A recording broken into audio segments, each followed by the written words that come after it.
మాటలకు అందని సందర్భం ఆ ఇద్దరు కనుక కోటన్న ఆత్మకు శాంతి చేకూరాలి,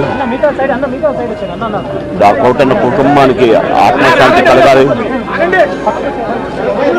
కోటన్న లేదు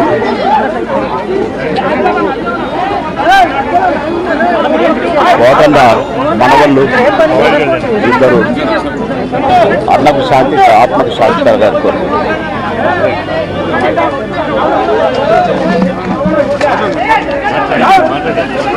అన్నయ్య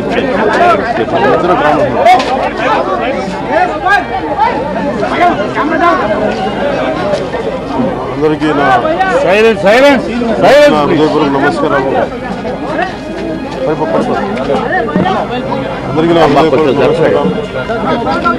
తమ్ముడికి పడిపోతుంది. మరణం చాలా బాధ కలిగించింది.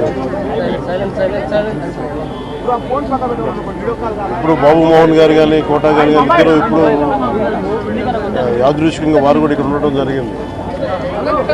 అందరికీ కూడా ఒక కుటుంబ సభ్యుడు, నాకు ఇష్టమైన వ్యక్తి, ఏదైనా అభిప్రాయం చెప్పాలంటే నిర్మోహమాటంగా చెప్పగలిగే వ్యక్తి.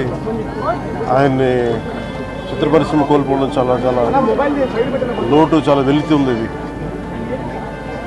లాస్ట్ మేము అథారిటీ దారేది యాక్ట్ చేసేటప్పుడు కూడా ఆయన నాకు ప్రత్యేకించి ఒకటే చెప్పారు, మీరు ఇబ్బంది పడుతున్నారంటే నేను చనిపోయే వరకు యాక్టింగ్ చేయాలనుకుంటున్నాను.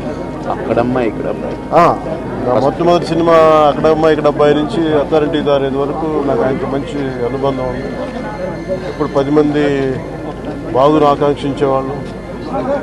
ఆయన ప్రత్యేకించి నేను అడిగాను, మీరు ఇంత ఈ వయసులో ఇబ్బంది పడలేదు. లేదు, నా కష్టాలను అధిగమించడానికి నాకు నటనే నాకు మరుపుది. నాకు చాలా ఇదిగా చెప్పారు, నాకు బాగా కదిలించేసింది. నాకు అలాంటి వ్యక్తి అది ఎంతమంది పరిణి చెందిన నటులు ఉన్నా కానీ ఆయన విశిష్టమైన శైలి, గొప్ప నటులు.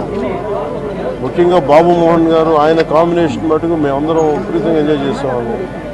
అలాంటి వ్యక్తి ఈ రోజున మేము కోల్పోవడం నిజంగా చాలా బాధ కలిగించింది. మనస్ఫూర్తిగా వారి కుటుంబ సభ్యులకి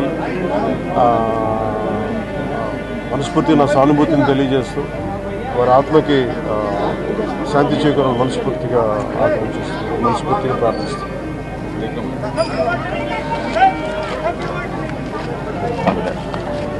రెండుసార్లు కలవాలని చూస్తున్నాను. కోటగారు అంటే శ్రీరంగారావు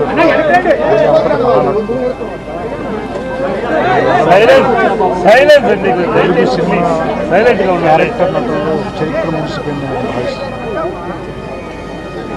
నాకు ఫాదర్ ఫిగర్ అంత గొప్ప నటుని కెమెరా వెనకాల నుంచి చూసే అదృష్టం చాలాసార్లు ఆయనతో పనిచేసే అవకాశం దొరికింది. చాలా అదృష్టంగా భావిస్తున్నాను. వ్యక్తిగతంగా కూడా ఆయనతో నాకు చాలా పరిచయం. ఆయన ఇంటికి కూడా రావటం, సినిమా షూటింగ్ చేసిన సమయంలో కూడా ఆయనతో మాట్లాడటం చాలా బాధాకరమైన ఆత్మశాంతి కలిగాను. ఆయన కుటుంబానికి